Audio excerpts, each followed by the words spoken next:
सबाल खैर दोस्तों, मैं हूं आदिल खान आजाद। आज है 22 सितंबर 2025। आप देख रहे हैं आजाद बोल इंडिया पर मिडिल ईस्ट मॉर्निंग न्यूज। इस शो में आज आपको दिखाएंगे ब्रिटेन, ऑस्ट्रेलिया, कनाडा, पुर्तगाल ने फलस्तीन को आजाद रियासत के तौर पर किया तस्लीम। ब्रिटेन ने 108 साल बाद फलस्तीन को तस्लीम कर अपनी एक सदी पुरानी गलती को छुपाने की कोशिश। बिलबिला गया बेंजामिन नेतन्याहू, फलस्तीन की आजादी की सख्त मुखालफत करते हुए दे दी बड़ी धमकी। रमल्ला में खुशी की लहर, फलस्तीन के वजीर खारजा ने कहा अच्छे दिन आने वाले हैं। गजा को लेकर डोनाल्ड ट्रंप का एक बड़ा दांव, न्यूयॉर्क में अरब और मुस्लिम रहनुमाओं से करेंगे मुलाकात। गजा सिटी पर इसराइली हमला तेज, दर्जनों शहीद, टैंक अंदर दाखिल। सीरिया और लेबनान के साथ इसराइल की अमन की कोशिशें जारी, कोशिशों में तेजी आने का दावा। इसराइली ड्रोन ने मचाया कत्लेआम, लेबनान में बच्चों समेत 5 लोगों को मौत के घाट उतारा। और तालिबान ने साफ कर दिया ऐलान, अमेरिका को अफगानिस्तान की 1 इंच जमीन का टुकड़ा भी नहीं देंगे। दोस्तों, करते हैं शुरुआत। बड़ी खबर आपको मिली गई होगी, लेकिन डिटेल में बता देते हैं। गजा की तबाही और इंसानी बोझ से तंग आकर अब 4 बड़े मुल्क ब्रिटेन, ऑस्ट्रेलिया, कनाडा और पुर्तगाल ने फलस्तीन को बाकायदा एक आज़ाद रियासत के तौर पर तस्लीम कर लिया है। ये बड़ी खबर है। क्या ये एक आज़ाद फलस्तीनी रियासत के क़याम की शुरुआत है? ये सवाल मेरा है। इस कदम ने इसराइल को बुरी तरह से भड़का दिया है, लेकिन हकीकत ये है कि अब ये चारों मुल्क भी उन 140 से ज़्यादा देशों की 140 से ज़्यादा ममालिक की लिस्ट में शामिल हो गए हैं जो फ़लस्तीनियों के ख्वाब यानी कि एक आज़ाद वतन का साथ दे रहे हैं। ब्रिटेन का फैसला सबसे अहम माना जा रहा है, क्योंकि उसी ने दूसरी जंग अजीम के बाद, दूसरी वर्ल्ड वॉर के बाद इसराइल को बनाने में बड़ा किरदार निभाया था। ब्रिटिश वज़ीर आज़म कीर स्टारमर ने साफ कहा, आज हम फलस्तीन को तस्लीम करके अमन की उम्मीद जिंदा करना चाहते हैं। गजा का इंसानी संगीन हालात अब हद से बाहर है। इसराइल की लगातार बमबारी, जंग और भुखमरी बिल्कुल नाकाबिले बर्दाश्त है। अब नजरें दूसरे यूरोपीय मुल्कों पर है दोस्तों, जो शायद न्यूयॉर्क में होने वाली यूनाइटेड नेशन जनरल असेंबली में यही कदम उठाएंगे। ज़ायनियों को फ़लस्तीनी ज़मीन पर बसाने वाले अंग्रेज़ क्या अब अपनी 1 सदी पुरानी गलती छुपाने की नाकाम कोशिश कर रहे हैं? दोस्तों, 108 साल पहले बेलफोर डिक्लेरेशन से फ़लस्तीनी सरज़मीन पर यहूदियों का कौमी घर बसाने का ऐलान करने वाले ब्रिटेन ने अब जाकर फ़लस्तीन को एक आज़ाद रियासत के तौर पर तस्लीम कर लिया है। ब्रिटिश वज़ीर आज़म कीर स्टारमर ने कहा कि मिडिल ईस्ट में बढ़ते खौफनाक हालात के सामने हमने दो कौमी हल यानी कि 2 स्टेट सॉल्यूशन की उम्मीद जिंदा रखने के लिए कदम उठाया है। लेकिन बड़ा सवाल यह है दोस्तों, क्या ये सिर्फ एक फेस सेविंग यानी चेहरा बचाने के लिए किया गया ड्रामा है? क्या वेस्टर्न मुल्कों की ये तस्लीमियत असल में अमन की जंग का साथ देना है, या सिर्फ अपनी सदियों की गलती का गुनाह धोने की एक नाकाम कोशिश है? माहिरीन कहते हैं कि तस्लीम करना एक अहम और तारीखी कदम है, मगर सिर्फ लफ्ज़ों से फ़लस्तीन का दर्द नहीं मिटेगा। अगर जो हुआ है उस पर अमल नहीं हुआ तो ये ऐलान भी महज सियासी नाटक ही साबित होगा। फ़लस्तीन की आज़ादी की राह नेतन्याहू के लिए तकलीफ देह है, इसीलिए वो बिलबिला गया है। लंदन, ऑस्ट्रेलिया, कनाडा और पुर्तगाल के फ़लस्तीन को तस्लीम करने के ऐलान के बाद इसराइली वज़ीर आज़म बेंजामिन नेतन्याहू का पारा 7वें आसमान पर चढ़ गया। उसका चेहरा देखने वाला था। नेतन्याहू ने भड़कते हुए कहा, कोई भी फ़लस्तीनी रियासत कभी नहीं बनेगी। बताओ, जो सदियों से है उसको बनना नहीं है, बस रिकॉग्नाइज होना। वो कहता है कोई फ़लस्तीनी रियासत कभी नहीं बनेगी। जॉर्डन नदी के वेस्ट में हम कभी किसी दहशतगर्द मुल्क को तस्लीम नहीं करेंगे। जो मुल्क 7 अक्टूबर के कत्लेआम के बाद फ़लस्तीन को तस्लीम कर रहे हैं, दरअसल वो दहशतगर्दी को इनाम दे रहे हैं, नेतन्याहू ने कहा। नेतन्याहू फ़लस्तीनियों के मुल्क को दहशतगर्द कह रहा है, वही मुल्क जहां नेतन्याहू के बुजुर्ग कुछ दहाइयों पहले दूसरे मुल्क से आकर बसे थे, इन्हीं फ़लस्तीनियों की ज़मीन पर। अपने बयान में नेतन्याहू ने यह भी ढींगे मारी कि हमने वेस्ट बैंक में यहूदी बस्तियां यानी यहूदी सेटलमेंट्स 2 गुनी कर दी हैं और अब यही सिलसिला जारी रहेगा। और फिर वो धमकी के लहजे में बोला, मैं अमेरिका जा रहा हूं, वहां से लौटते ही इस सो कॉल्ड फ़लस्तीनी रियासत के ऐलान का जवाब दूंगा, इंतजार करो। धमकी देकर गया जाएगा, मतलब धमकी तो दे ही दी। खैर, नेतन्याहू को ये तो समझ आ गया होगा कि दुनिया की नज़र में इसराइल की कोई इज्जत नहीं है, क्योंकि वो ज़मीनें कब्जा रहा है फ़लस्तीन की, और फ़लस्तीन पर उसका कब्जा नाजायज़ है, ये भी दुनिया को समझ आ गया है, इसराइल को पता चल गया। उसके सेटलर्स भी नाजायज़ हैं जो फ़लस्तीनियों की ज़मीन को कब्जा रहे हैं, उसके सेटलमेंट्स भी नाजायज़ हैं जो फ़लस्तीनियों की ज़मीन पर बने हैं, और एक दिन उसे अपना ये नाजायज़ कब्जा हटाना ही पड़ेगा, ये नेतन्याहू के समझ आ गया है। बिलबिलाहट वेस्ट बैंक की ज़मीनों की है जो यूएन चार्टर के हिसाब से फ़लस्तीनियों के पास होनी चाहिए, लेकिन 60 की दहाई में इन्होंने कब्जा ली थी ज़ायनियों ने। तो अब प्रॉब्लम यह है कि उन्हें कहाँ ले जाएंगे। जिनका मुल्क है वो लेकर रहेंगे, वो लेंगे, उन्हें मिलेगा, यही तो उनका हक है। सऊदी अरब ने ऐलान किया है कि फ़लस्तीन को तस्लीम करने वाले मुल्कों का खैर मकदम करते हैं। सऊदी अरब ने ब्रिटेन, ऑस्ट्रेलिया, कनाडा और पुर्तगाल के फैसले का इस्तकबाल किया है, जिन्होंने बाकायदा फ़लस्तीन को एक रियासत के तौर पर तस्लीम कर लिया है। सऊदी वज़ारत ख़ारजा ने कहा, यह कदम इन चारों मुल्कों के अमन कायम करने और दो कौमी हल को आगे बढ़ाने के संजीदा इरादे को दिखाता है। सऊदी अरब की हुकूमत ने यह भी कहा कि हम ये उम्मीद रखते हैं कि और भी मुल्क फ़लस्तीन को तस्लीम करेंगे। यही कदम फ़लस्तीनी कौम की अपनी ज़मीन पर अमन से ज़िंदगी गुजारने की तमन्ना को पूरा करेगा और फ़लस्तीनी अथॉरिटी को अपने फ़र्ज़ अदा करने का मौका देगा। फ़लस्तीन की आज़ादी की राह बनती देख रमल्ला में खुशी की लहर दौड़ रही है। रमल्ला फ़िलहाल अभी ऑफिशियली फ़लस्तीन की कैपिटल है। फ़लस्तीन के वज़ीर ख़ारजा वारसेन आगाबेकियन शाहीन ने कहा है कि जिन मुल्कों ने फ़लस्तीन को बाकायदा तस्लीम किया, उन्होंने ऐसा कदम उठाया है जो अब पलटा नहीं जा सकता। इसने दो कौमी हल को बचा लिया है और फ़लस्तीन की आज़ादी और फ़लस्तीनियों की हुकूमत को और करीब कर दिया है। अब इससे अलग कुछ और खबरें। डोनाल्ड ट्रंप एक बड़ा दांव चलने वाले हैं। खबर यह है कि वो न्यूयॉर्क में अरब और मुस्लिम रहनुमाओं से मुलाकात करेंगे।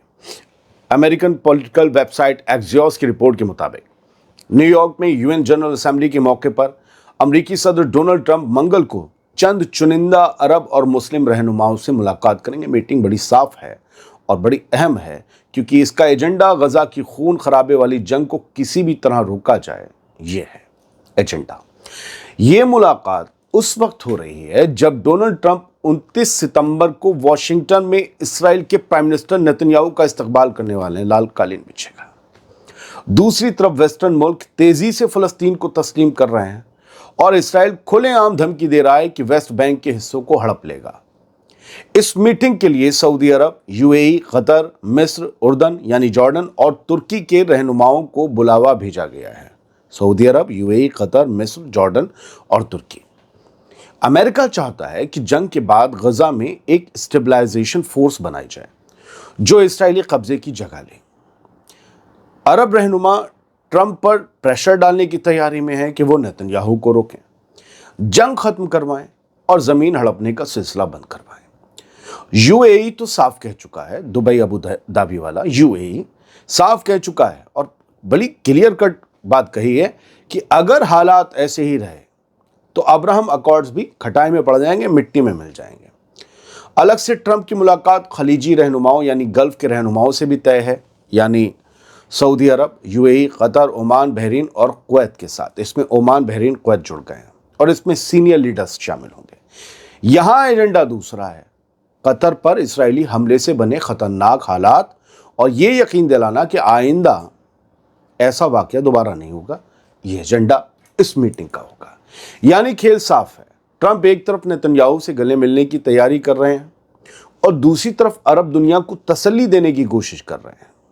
सवाल यह है कि क्या दोनों नावों पर सवारी मुमकिन है, जबकि ये दोनों एक दूसरे के मुख्तलिफ बहती हैं, एक दूसरे के खिलाफ बहती हैं। गजा का हाल पीछे न रह जाए इसलिए बता देता हूं कि गजा सिटी पर इसराइली हमले हर बीतते घंटे के साथ तेज़ हो रहे हैं। दर्जनों लोग शहीद हुए हैं, टैंक अंदर दाखिल हो चुके हैं। गजा सिटी में इसराइली फ़ौज ने इतवार को फिर से रिहायशी इमारतों को उड़ाया। हेल्थ अथॉरिटीज़ के मुताबिक दर्जनों फ़लस्तीनी शहीद हो गए। हालात ऐसे हैं कि लोग अपने घरों को छोड़कर जान बचाने के लिए भाग रहे हैं।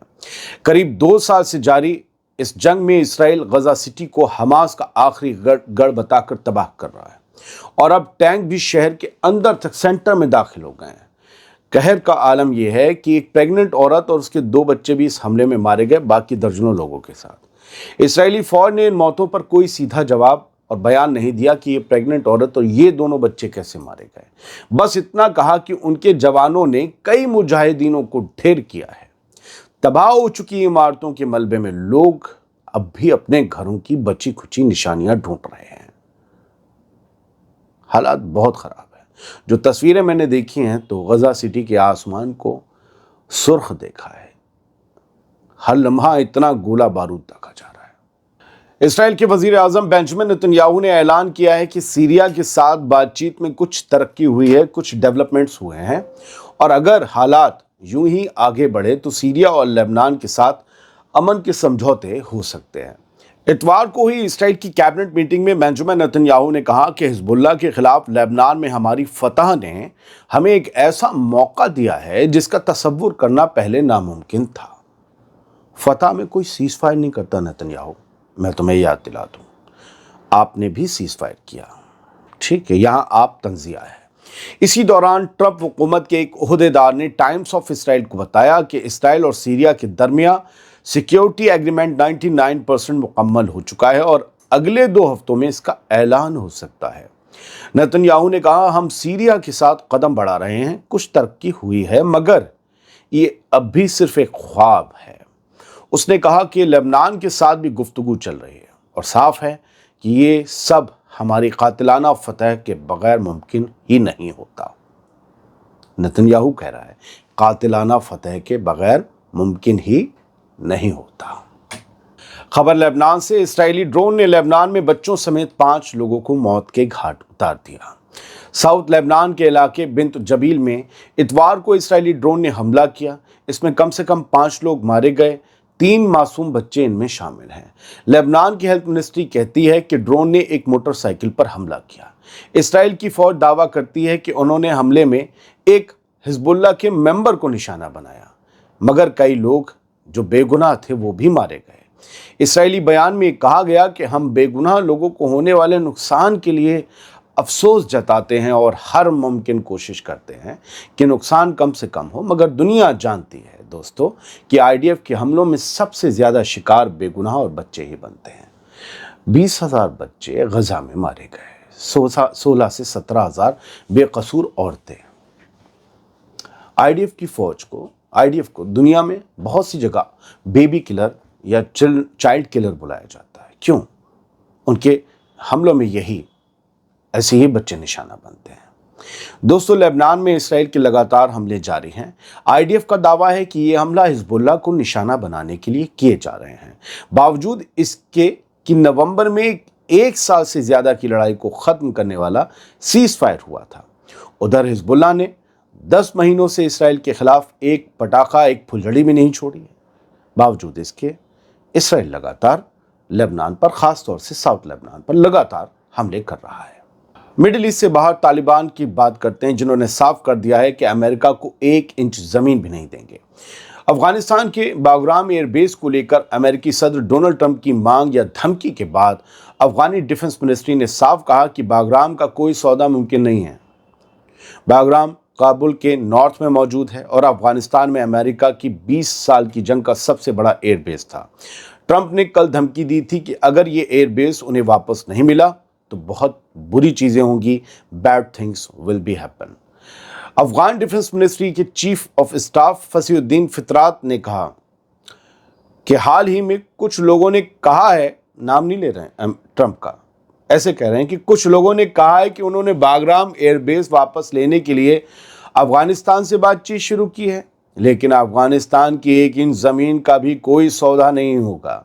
हम इसकी कोई ज़रूरत नहीं समझते। सरकारी बयान में कहा गया तालिबान हुकूमत की तरफ से कि अफगानिस्तान की आज़ादी और रीजनल स्टेबिलिटी सबसे अहम है। दोस्तों, 2021 में अमेरिका और नाटो फौजी बागराम में मौजूद थे, लेकिन एक रात रातों रात वहाँ से निकल गए बेहद खामोशी के साथ।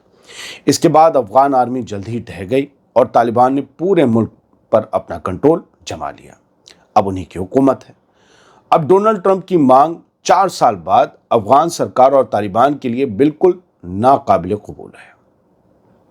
इसको लेकर कल हमने एक बड़ा स्पेशल शो बनाया, बहुत सी उसमें मालूमात हैं। आप में से जिसने भी नहीं देखा उस शो को जाकर देखें कि क्या अफ़गानिस्तान से जंग होगी। उसमें आपको बहुत कुछ बागराम एयरबेस और तालिबान की ताकत और डोनाल्ड ट्रंप की ये डिमांड क्यों हो रही है बागराम के लिए, उसके बारे में जानने को मिलेगा। अब एक खबर ईरान से। ईरान ने जो सूडान में सिविलियंस पर हमला हुआ है उसको लेकर 22 सितंबर में खबर आई इरना में कि बहुत सख्त मजम्मत की है ईरान ने। 2 रोज़ पहले सूडान में जो पैरामिलिट्री फोर्सेस हैं या बागी हैं, RSF रैपिड सपोर्ट फोर्सेस, उन्होंने हमला किया एक मस्जिद पर। RSF वाले भी मुसलमान जिनसे उनकी लड़ाई है, जो सूडान की ऑफिशियल आर्मी वो भी मुसलमान, मस्जिद में नमाज पढ़ने वाले भी मुसलमान। कोई कमांडर था नमाज पढ़ रहा था क्या, उसे मारना था? अगर मारना भी था तो मस्जिद पर हमला किया RSF ने, और हमला जो किया तो उसमें 70 से ज़्यादा लोग शहीद हो गए। कौन थे? नमाजी होंगे। ये होता है। ईरान के साथ साथ सूडान की भी खबर होगी। तो ईरान ने इस हमले की बड़े ही सख्त लफ्ज़ों में मजम्मत की है। ईरान की फॉरेन मिनिस्ट्री ने कहा है कि इस तरह के हमले जो अल्फाशेर शहर की मस्जिद पर हुए, ड्रोन अटैक हुआ, वो बिल्कुल नाकाबिल बर्दाश्त हैं और हम इनकी सख्त लफ्ज़ों में मजम्मत करते हैं। ये इंटरनेशनल ह्यूमैनिटेरियन लॉ के ख़िलाफ़ है। बहुत बहुत शुक्रिया। सलामत रहिए, खुश रहिए।